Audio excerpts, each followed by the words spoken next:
ये Pacific ocean के बीचों बीच है और मैप पर एक छोटे से पॉइंट की तरह दिखाई देता है। ये सबसे छोटा इंडिपेंडेंट रिपब्लिक है। साथ ही पानी के जरिए भी यहाँ आना मुमकिन नहीं है। नारू के चारों ओर विशाल चट्टानें हैं जो जहाजों को किनारे के पास आने से रोकती हैं। कुछ समय पहले तक इस आइलैंड के लोगों के पास इतने पैसे हुआ करते थे कि उन्हें समझ नहीं आता था कि वे इन पैसों का क्या करें। साल 1975 के समय में फॉस्फेट डिपॉजिट से भरपूर नाउरू दुनिया में सबसे हाईएस्ट जीडीपी पर कैपिटा वाला देश बन गया था। हालांकि आज की तारीख में जमीन के खराब हो जाने पर यहाँ किसी भी फल या सब्जियों को उगाया नहीं जा सकता। आर्टिफिशियल फूड्स और तले हुए खाने का ज्यादा से ज्यादा इस्तेमाल करने की वजह से नाउरू में ओबेसिटी रेट दुनिया में सबसे ज्यादा है और इसके अलावा यहाँ सिगरेट की खपत भी सबसे ज्यादा है।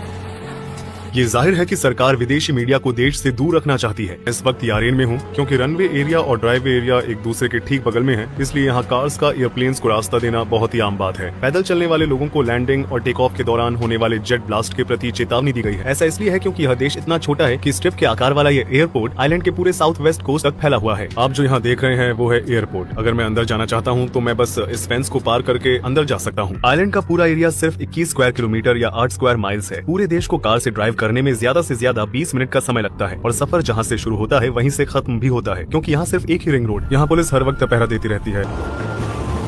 आप आइलैंड पर अपने खाली समय में क्या करते हैं? वॉलीबॉल। तो आप आइलैंड पर अपने खाली समय में क्या करते हैं? जो भी हम करना चाहें। जैसे कि मछली पकड़ना, सोना, खाना। वे सबसे ज्यादा क्या खाते हैं? Chinese food. 1 2 3 1 2 3। लड़ के यहाँ से जाओ।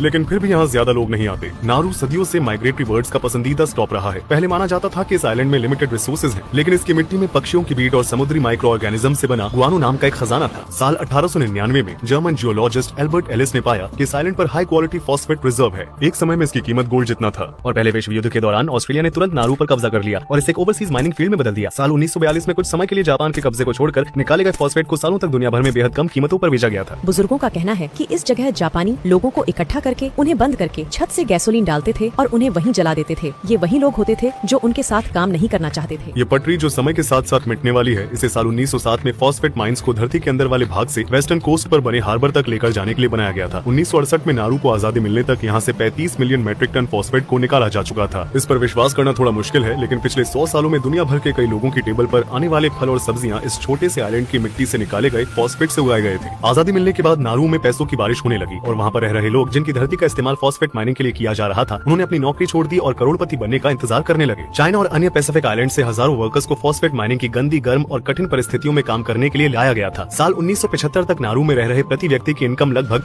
1,76,000 USD थी।